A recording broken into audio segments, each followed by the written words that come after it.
आत्मा परमात्मा का मिलन संजोग डे 84। आइए एक दिव्य देव प्रेम पूर्ण धारणा, प्रेम का दिव्य समुद्र, बीच में युग निर्माण का यज्ञ कुंड, युग धर्म का यज्ञ कुंड, चारों तरफ सारी देव शक्तियां, सारे ब्रह्म ऋषि देव ऋषि आहुति देते हुए, और हम सामग्री के फॉर्म में, सामग्री के रूप में यहाँ है। और ये बड़ी कृपा है पंच तत्वों की कि पंच तत्वों ने हमें ये दिव्य देव धारणा दी कि हम सामग्री बन गए। हम यहाँ तक तो आ गए कि हम सामग्री बन गए। ये गुरुदेव की कृपा है कि हम इस धारणा को मुस्कुराते हुए कर रहे हैं। और अपने हमारे सबके इष्ट बैठे हैं। यज्ञ कुंड पर भगवान श्री राम भी बैठे हैं, यज्ञ कुंड पर भगवान श्री कृष्ण भी बैठे हैं, यज्ञ कुंड पर माँ पार्वती भी अपने 9 स्वरूप से बैठी हैं, माँ दुर्गा भी बैठी हैं, अष्ट सखिया भी बैठी हैं, भगवान बुद्ध भी बैठे हैं, सारे दैवीय संत भी बैठे हैं, सारे भक्त भी बैठे हैं। इस ब्रह्मांड में आज तक जितने भी दैवीय संत आए, जिन्होंने समाज को कंट्रीब्यूट किया, जिन्होंने युग धर्म के लिए जीवन जिया, आज तक जितने भी भक्त आए जिन्होंने मात्र युग धर्म के लिए जीवन जिया, वो सब इस यज्ञ कुंड में बैठे हैं। इस यज्ञ कुंड के चारों तरफ बैठे हैं, क्योंकि ये एक विराट यज्ञ कुंड है। जैसे समुद्र होता है ना, इतना विराट यज्ञ कुंड है। और सामग्रियों के रूप में हम सब बच्चे सजे हुए हैं। और अब एक गायत्री मंत्र के साथ गुरुदेव ने, हमारे इष्ट ने हमको उठा लिया और हम आहुति बनकर इस समुद्र में, इस प्रेम के समुद्र में, इस युग निर्माण के यज्ञ कुंड में गिर गए। आइए अपने आप को समर्पित करते हैं एक मंत्र के साथ। परम पूज्य गुरुदेव वंदे माता जी से शरणागति की पुकार, और हम आहुति हैं और इस मंत्र के साथ स्वाहा होने जा रहे हैं। ओम भूर्भुवः स्वाहा तत्सवितुर्वरेण्यं भर्गो देवस्य धीमहि धियो यो नः प्रचोदयात् स्वाहा। इदं गायत्री इदं नमः। इसी धारणा के साथ, इदम गायत्री इदम नमम के भाव के साथ, इदम श्री सद्गुरुवे नमः के भाव के साथ आगे का स्वाध्याय। पिछले स्वाध्याय में गुरुदेव ने बता दिया कि हम अबोध हैं। अगर आज भी हम भोग परायण सोच के साथ चल रहे हैं, हम अबोध हैं। हमें अपनी सोच को आत्मपरायण बनाना होगा, अपनी वृत्तियों को ठीक करना होगा और भोग वृत्तियों से बाहर आना पड़ेगा। फिर गुरुदेव ने 84 लाख के चक्कर को क्लियर कर दिया कि 84 लाख का चक्कर पड़ता कहाँ है। निष्काम कर्म समझा दिया, एक मोटा मोटा हल्के से एग्जाम्पल्स के साथ। निष्काम कर्म, पेरेंटिंग के भी कुछ टिप्स भगवान ने हमें दिए, क्योंकि अगर एज अ पेरेंट हम नहीं जागे तो हम अपने बच्चों को बहुत नुकसान पहुंचा देंगे। अब गुरुदेव इसी में आगे बता रहे हैं, आगे समझा रहे हैं। मृत्यु से डरना एक लज्जाजनक कायरता है। मृत्यु से डरना एक लज्जाजनक कायरता है। इस कायरता का समावेश उन्हीं में होता है जो इस दुर्लभ मानव जीवन का सदुपयोग नहीं करते, इसे अकर्तव्य कर्मों तथा भोग लिप्सा में नष्ट किया करते हैं। जो बोधवान व्यक्ति मानव जीवन की दुर्लभता तथा उसके मूल्य महत्व को समझते हुए सत्कर्मों में इसका सदुपयोग किया करते हैं, उन्हें मृत्यु का स्मरण आनंददायक होता है। जरा मृत्यु को विजुलाइज कर लो, भय तो नहीं आ रहा? हम मर गए इसी समय, देखना हमारी डेड बॉडी रखी है सामने, मर गए और अब हम आत्मा है, एक प्रकाशित दिव्य शक्ति पुंज जिसका नव निर्माण हो रहा है। एक प्रकाशित दिव्य शक्ति पुंज, और हमारी डेड बॉडी हमारे सामने है। हमारे साथी संबंधी सब मुस्कुरा रहे हैं, किसी को रोता मत देखना। हमारे जाने के बाद कोई नहीं रोएगा, यकीन मानो, कोई नहीं रोएगा। और आत्मा अगर सत्कर्म किए हैं तो आत्मा के पास सारे देव ऋषि, ब्रह्म ऋषि, परम पूज्य गुरुदेव वंदे माँ बाहें फैलाए खड़े हुए। कितना दिव्य सुंदर दृश्य है। जब कोई बुरा कर्म किया ही नहीं तो भूत पशेज कहाँ से दिखाई देंगे आसपास? जब कोई दुष्कर्म किया ही नहीं, किसी के लिए कभी बुरा सोचा ही नहीं, सब अपने हृदय को साफ रखा, मन की कोठरी हमेशा नीट एंड क्लीन रही, तो कहाँ से दिखाई देंगे? चारों तरफ हम आत्मा है, आकाश में विचरण कर रहे हैं। पंच तत्व हमको देख के मुस्कुरा रहे हैं, पंच तत्व देख रहे हैं, कह रहे अरे आप आ गए। आप जब मानव देह में थे तो आपने बहुत आनंद पहुंचाया, आपने हमसे बहुत प्रेम किया, हमने आपको बहुत प्रेम दिया और आपने एक बहुत दैवीय जीवन दिया। जल आपको देखकर खिलखिला रहा है। माँ गंगा आत्मा का अभिषेक करने लग गई। मृत्यु के बाद का दिव्य पल देखिए, माँ गंगा आत्मा का अभिषेक कर रही है। हवा ठंडी ठंडी चल रही है और हवा ने एक सुंदर सा झूला बना दिया। अरे आप इसमें बैठ कर जाओ। और प्रकाश, सविता देवता, अग्नि देवता है, उन्होंने अपना दिव्य कवच दिया और प्रकाश ही प्रकाश अंदर भर दिया। आपने बहुत दैवीय जीवन जिया, हम सदा आपके साथ हैं। पंच तत्व मुस्कुरा रहे हैं और माँ धरा तो अश्रु पूरित हो गई। माँ धरा रो रही है कि मेरा एक दैवीय बालक, मेरी एक दैवीय संतान जो इस धरा को सदा सुंदर बना रही थी, वो चली गई। और माँ धरा आंचल फैलाए इंतजार कर रही है कि ये दैवीय आत्मा कब दोबारा आएगी और मुझे थोड़ा सुकून पहुंचाएगी। मुझे थोड़ा सुकून पहुंचाएगी। आकाश फूलों से सज गया, आकाश तत्व को देखो कितना फूलों से सजा हुआ है, सुंदर सज गया। सितारे दिन में भी निकल गए, अब दिन है या रात इसका कोई अंतर नहीं, सितारे निकल गए सारे दिन में भी, और स्वागत कर रहा है, दरवाजे खुल गए हर लोक के। गौलोक वाले कह रहे हैं यहाँ आ जाओ, ब्रह्मलोक कह रहा है यहाँ आ जाओ, इंद्रदेव कह रहे हैं यहाँ आ जाओ, सबने द्वार खोल लिए। हर कोई कह रहा है अरे आपकी यहाँ जरूरत है, आप यहाँ आ जाओ, आपकी यहाँ जरूरत है, आप यहाँ आ जाओ। क्या ऐसा दैवीय जीवन मिलेगा? देख लो, ये विजुअलाइजेशन मृत्यु के बाद का विजुअलाइजेशन है, लेकिन ये विजुअलाइजेशन तभी हो पाएगा जब हम श्योर हो जाएं कि हमने कोई ऐसा कर्म ही नहीं किया कि हमको ये विजुअलाइजेशन ना मिले। ये धारणा एकदम आत्मा की धारणा है, एकदम सत्य धारणा है, और ये तभी मिल सकती है जब हम श्योर हो। और अगर कहीं कोई ऐसा काम किया होगा तो वो कर्म भूत पिशाच बनकर घूम रहा होगा। अगर कोई ऐसा काम किया होगा तो डेड बॉडी के आसपास लोग रो रहे होंगे, और अगर आपने दैवीय कर्म किए तो आपकी डेड बॉडी, जिसे लोग डेड बॉडी कह रहे हैं, उसके आसपास लोग मुस्कुराएंगे, अरे बहुत अच्छे इंसान थे, बहुत सज्जन इंसान थे, भावनाएं बहुत सुंदर थी। तो मृत्यु का भय तो केवल उन्हीं को होगा जिन्होंने अच्छे कर्म नहीं किए, जिन्होंने दूसरों को दुख पहुंचाया। कभी किसी को कोई इमोशनल पेन मत देना, कभी किसी को mental, physical, financial, social pain मत देना। ये पांचों तकलीफें कभी किसी को नहीं देनी चाहिए, इंटेंशनली नहीं देनी चाहिए, अपनी तरफ से नहीं देनी चाहिए। किसी ने ले ली तो उसमें आप कुछ नहीं कर सकते, इसीलिए यूनिवर्सल फॉरगिवनेस है ना। रोज अनजाने जाने हमसे गलतियां हो रही हैं भगवान, हमने बेस्टेस्ट इंटेंशन से काम किया, लेकिन फिर भी सामने वाले की आशा अपेक्षा अधूरी रह गई तो हम क्या कर सकते हैं उसमें? लेकिन हम सूक्ष्म सॉरी मांग सकते हैं। जाने अनजाने युग धर्म निभाते हुए बाकी सारे धर्मों को चोट पहुंची, बाकी सारे धर्म आहत हुए, उनको कष्ट हुआ, इसलिए हमें रोज सबसे क्षमा मांगनी है, रोज नियम से सुबह शाम क्षमा मांगनी है। हे परमात्मा, इस धर्म को निभाते हुए बहुत लोगों को दुख पहुंच रहा होगा, हमें उसका अंदाजा भी नहीं है, इसलिए हम सभी से क्षमा मांग रहे हैं, क्षमा मांग रहे हैं, क्षमा मांग रहे हैं, बार बार क्षमा मांगनी है।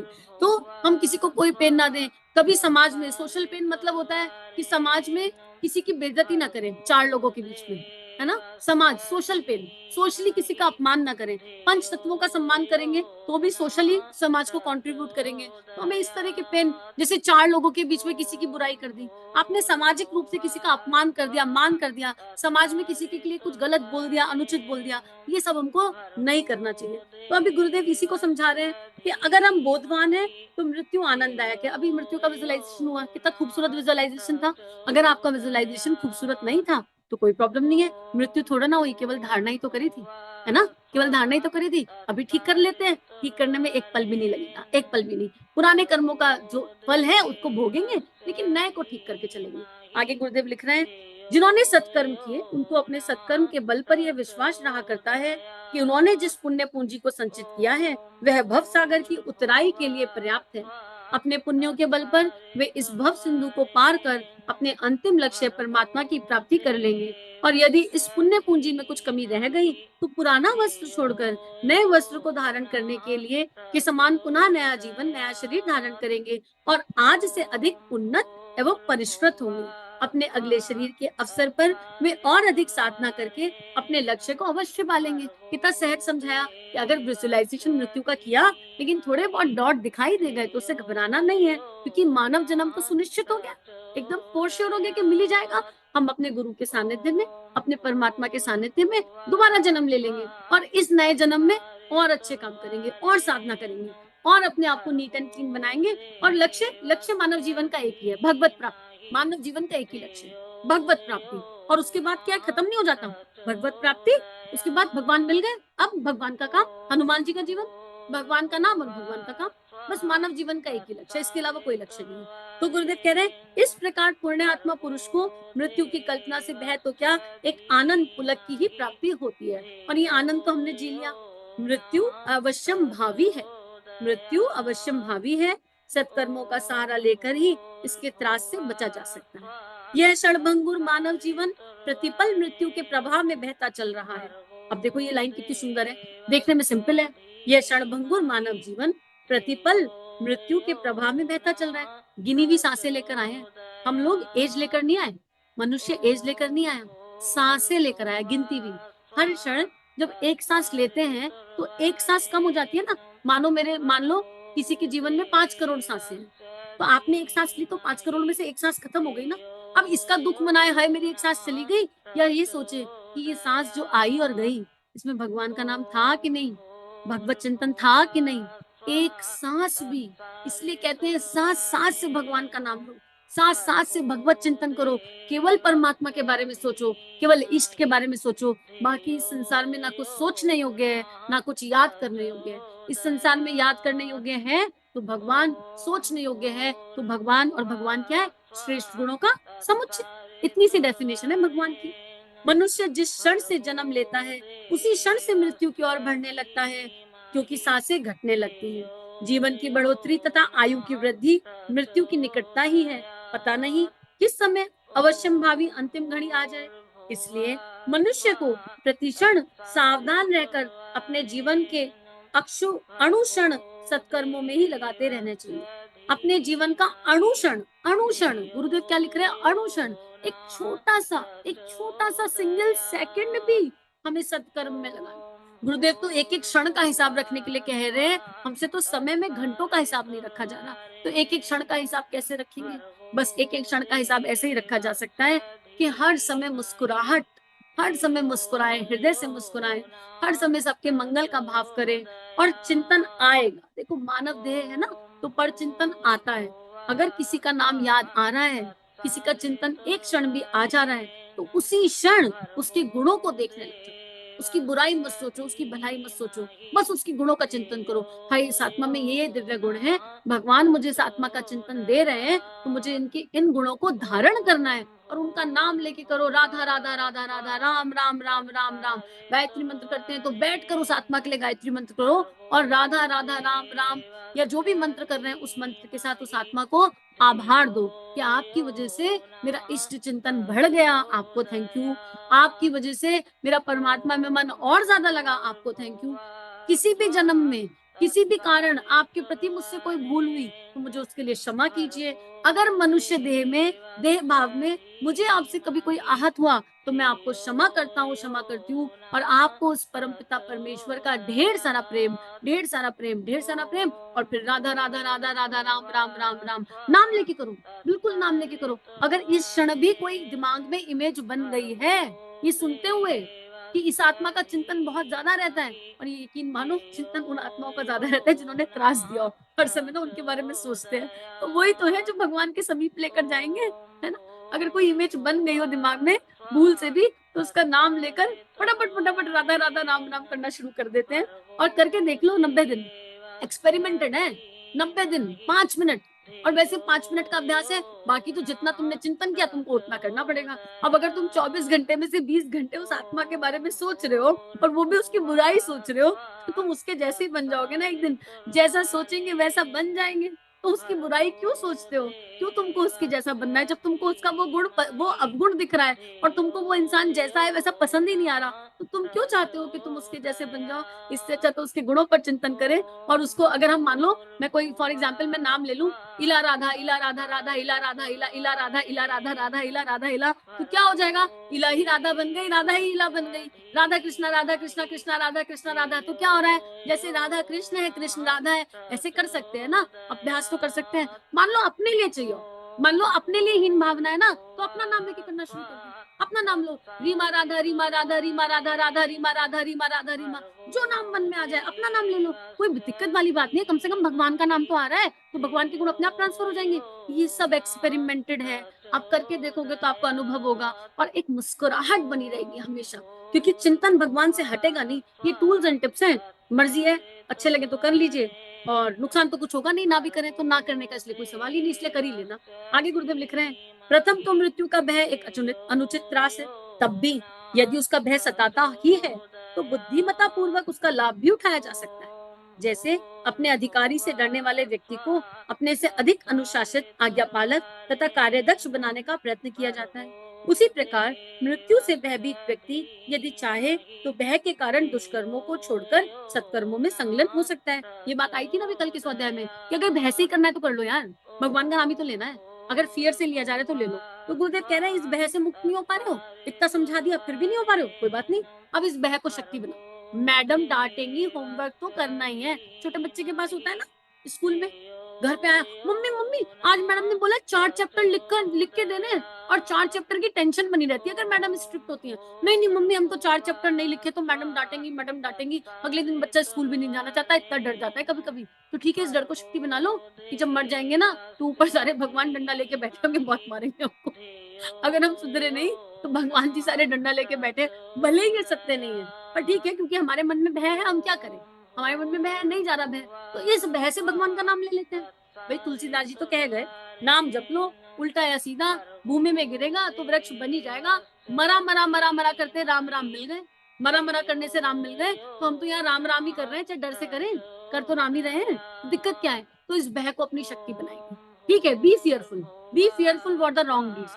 मनुष्य को एक ही चीज से डरना चाहिए इस संसार में, अपने किए गए बुरे कर्मों से डरिए, उसके अलावा किसी चीज से नहीं डरना। अपनी की गई अपनी दूषित सोच से डरिए, अपनी दूषित भावना और विचारणाओं से डरिए, उसके अलावा इस संसार में कुछ डरने योग्य नहीं है, बाकी सब प्रेम करने योग्य है, बाकी सब अपनाने योग्य है। तो गुरुदेव ने कहा कि अब मृत्यु के भय से निकल जाओगे, क्यों? क्योंकि दुष्कर्मों को छोड़कर सत्कर्मों में लग जाओगे, और जैसे जैसे सत्कर्म भरेंगे वैसे वैसे जब मृत्यु का विजुअलाइजेशन होगा तो आसपास क्या होगा, सत्कर्म रूपी देवी देवता घूम रहे होंगे, तो विजुअलाइजेशन इजी हो जाएगा, तो करते रहेंगे अपने आप ठीक हो जाएगा। अब गुरुदेव लिख रहे हैं, लोग मृत्यु से डरते तो हैं, लेकिन सच पूछा जाए तो वे सच्चाई के साथ उससे नहीं डरते। यदि उनके हृदय में मृत्यु के प्रति सच्चा भय रहे तो निश्चित ही पाप कर्मों की ओर से विमुख होकर पुण्य कर्म की ओर अग्रसर हो उठे। ये तो बड़ी चेक मार्क लाइन है, बहुत सॉलिड। लोग मृत्यु से डरते तो हैं, हम मृत्यु से डरते तो हैं, लेकिन अगर ये डर सच्ची में होगा और आत्म स्तर से होगा तो मजाल है जो हम कोई बुरा काम कर पाए। हमने ये झूठा डर बना लिया, गुरुदेव कह रहे खोखला डर है, खोखला। अगर डर सच्चा होगा तो वो भगवान का काम, भगवान का नाम करवा लेगा, लेकिन ये डर ही सच्चा नहीं है, ये निश्चित नहीं है, और इसीलिए बार बार हम गलत कर्म कर बैठते हैं। डरने वाला गलत काम नहीं करे। कभी स्कूल में कोई टीचर रहा है ऐसा? मेरे को तो याद नहीं पड़ता कि मैं कभी किसी से इतना डरी हूँ, लेकिन देख लो कोई स्कूल में टीचर या कोई ऐसा रहा हो जिससे बहुत डर लग गया, बहुत डर लग गया, है ना। कभी कुछ लोग अपने पापा से डरते हैं, कुछ लोग अपनी मम्मियों से डरते हैं, कुछ किसी रिश्तेदार से, इनके सामने ये काम नहीं करेंगे। तो कोई ऐसा फियर जिसने आपसे वो काम करा दिया जो आप नहीं कर पा रहे हो डर के मारे, तो अगर सच्चा डर है, मतलब कम से कम डर भी करो तो ईमानदारी से तो करो। इन शॉर्ट गुरुदेव ये कह रहे हैं, डर के प्रति तो ईमानदार रहो। अबे तुम यहाँ पर भी छल कर रहे हो, तुम झूठा डर रहे हो, अपने आप को कहते हो हम डर रहे हैं, फिर गलत कर्म कर जाते हो। अगर डर सच्चा है, डर ईमानदारी से जी रहे हो, तो ईमानदारी से जीता हुआ डर मृत्यु के भय से मुक्त कर देगा 100%। तो चलो करें, कम से कम डर रहे हैं तो ईमानदारी से डरेंगे। यहाँ तो गुरुदेव ने बड़ी मजेदार बात कर दी, है ना, कि अगर हम कोई दुष्कर्म कर रहे हैं तो उसे भी ईमानदारी से करें। चोर अपने साथ तो ईमानदार है, कम से कम दूसरों के साथ धोखा कर रहे हैं, अपने साथ तो ईमानदार है। हम अपने साथ ईमानदार हो जाएं, और हम मृत्यु के डर से बाहर नहीं आ रहे तो सच्चे डर को अपनाएं, मृत्यु के ऐसा वाला डर जो कोई गलत काम करने लगते। उसके बाद जिन लोगों को मृत्यु से प्राय भय, जिसे लोग मृत्यु से प्राय भय कहते हैं, वे वास्तव में भोगों के छूट जाने की चिंता होती है। ओहो, दुनिया छूट जाने का मोह ही होता है। लोग वास्तव में यह सोचकर दुखी होते हैं कि जब हम मर जाएंगे तो हमारी यह पत्नी, बच्चे, यह धन दौलत सब छूट जाएगी और हम एकाकी ना जाने कहां कहां भटकते रहेंगे। यह सब हमारे प्रियजन तथा धन संपत्ति हमें फिर कहां मिलेगी। अच्छा होता मृत्यु ना आती, हम सदा सर्वदा इनके संपर्क का सुख उठा सकते। इस प्रकार की मोह भावना ही बहुधा मृत्यु का भय बनकर सामने आया करती है। ऐसे व्यक्ति कम ही होते हैं जिन्हें मृत्यु का भय अपनी अज्ञात दशा की चिंता के कारण सताता हो। कितना डिवाइन पैराग्राफ है कि मृत्यु के भय के मूल में मोह छुपा हुआ है। Fear of death, fear of disability, fear of loved ones, fear of going loved ones, fear of going health and wealth. मतलब ऐसा भय जिसके मूल में केवल मोह है, देह भाव का मोह। मेरे साथी छूट जाएंगे, मुझे इतना अमीर घर मिला है, इतना पैसा मिला है, वो छूट जाएगा। हमें उन सब चीजों की छूटने का भय है जो टेम्परेरी है, जो परमानेंट है ही नहीं। हमें उस चीज का भय नहीं है कि मृत्यु के बाद क्या होगा, मृत्यु के बाद की अज्ञात दशा का भय नहीं है। भय तो इस टेम्परेरी का है कि ये टेम्परेरी छूट जाएगा। अपनों की मृत्यु का भय, कुछ लोगों को खुद की मृत्यु का भय नहीं होता, पर अपने ना मर जाए। अरे अमर तो कोई नहीं है, आपके पास चाहे कोई भी रिश्ता हो, अमर कोई नहीं है, कोई भी कभी भी मर सकता है। हमारे देश में इतने सोल्जर्स रोज मरते हैं, रोज मरना world is wrong, I am sorry to all the soldiers, रोज इतने सोल्जर्स वीर गति को प्राप्त होते हैं, क्या वो किसी की संतान नहीं है? सबकी संतान है ना। क्या वो किसी माँ की कोख से नहीं जन्मे? क्या वो किसी के भाई नहीं है? क्या वो किसी के बेटे नहीं है? लेकिन जब उन माओ ने, उन फैमिलीज ने अपने बच्चों को सोल्जर बनाया, तो ये सोचकर बनाया कि किसी भी दिन ये कॉल आ सकता है, किसी भी दिन ये खबर आ सकती है, आज आपकी संतान वीर गति को प्राप्त होगी। तो हमें कैसा मृत्यु से भय करना है? ये मृत्यु का भय नहीं है, ये मोह है जो भय के रूप में प्रकट हो रहा है। तो आइए आज इस मोह को त्याग दें। अब तो हम आहुति बन चुके हैं, सामग्री बन चुके हैं। इस सामग्री को जब भगवान युग निर्माण योजना में डालें, इस सामग्री को जब भगवान इस प्रत्यावर्तन प्रक्रिया में डालें, तो हम आहूत हो जाएं और हमारे ये सारे मोह आसक्ति के बंधन इस यज्ञ कुंड में जलकर स्वाहा हो जाएं। आज यही भाव करते हैं। इस दिव्य भाव के साथ इस स्वाध्याय को पूर्ण विराम देते हैं। पर ये स्वाध्याय पूर्ण हो गया, लेकिन ये समझ लो जीवन अब शुरू हुआ। स्वाध्याय भले ही पूर्ण हो गया, थोड़े दिनों में किताब भी पूरी हो जाएगी, लेकिन मात्र ये किताब पूरी होने से अगर आत्मा और परमात्मा का मिलन संजोग हो जाता, कितने लोग इस किताब को 100 बार पढ़ लेते। वो लिखते हैं ना, हनुमान चालीसा या सारी चालीसा में कहते हैं ना, 100 बार पाठ करने से भगवान की प्राप्ति हो जाती है। तो अगर ये हो जाए कि इस स्वाध्याय को, इस किताब को पढ़ने मात्र से भगवान की प्राप्ति हो जाए, तो इस संसार में इतने कर्मयोगी हैं कि इसी किताब को 108 बार 108 दिन में पूरा कर लेंगे। सच्ची कह रहे हैं, 108 बार 108 दिन में पूरा कर लेंगे। लेकिन क्या उससे भगवान की प्राप्ति हो जाएगी? फर्क तो पड़ेगा, फर्क तो पड़ेगा, लेकिन भगवान की प्राप्ति के लिए कर्म करना पड़ेगा। कर्म योग के बिना भगवान की प्राप्ति होना असंभव है। तो आओ चारों योगों को मिश्रित करें, शरणागति का भाव करें, इदम श्री सद्गुरुवे नमः के साथ परमात्मा से प्रार्थना करें, हे प्रभु अब आप करा दो, आप ही मार्गदर्शक हो, आप ही रास्ता हो, आप ही मंजिल हो। इदम श्री सद्गुरुवे नमः, इदम श्री सद्गुरुवे नमः, इदम श्री सद्गुरुवे नमः। हमारे YouTube चैनल को सब्सक्राइब कीजिए और बेल आइकन पर क्लिक कीजिए ताकि आने वाली सभी वीडियो की नोटिफिकेशन आपको मिलती रहे। आप सभी को बहुत बहुत थैंक यू।